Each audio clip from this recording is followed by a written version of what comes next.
চুনো মাছের ভাজা বানানোর জন্য আমি নিয়েছি বেসন, গরম মশলা আর লঙ্কার গুঁড়ো। এখানে আছে বেসন, গরম মশলা, লঙ্কার গুঁড়ো, পেঁয়াজ আর লঙ্কা, লবণ আর চুনো মাছ নিয়ে এবার এটাকে ভালো মতো মেখে নেব।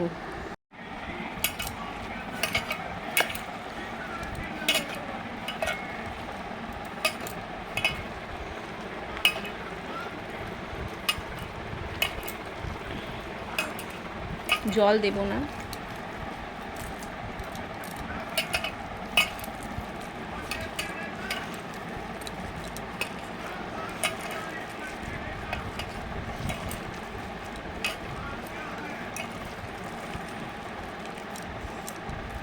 জল ছাড়াই সুন্দরভাবে এটাকে মেখে নেওয়া হলো।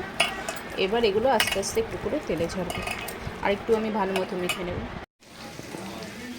এমন করে গোল করে নিয়ে নিয়ে কড়াইয়ে ছেড়ে দেব।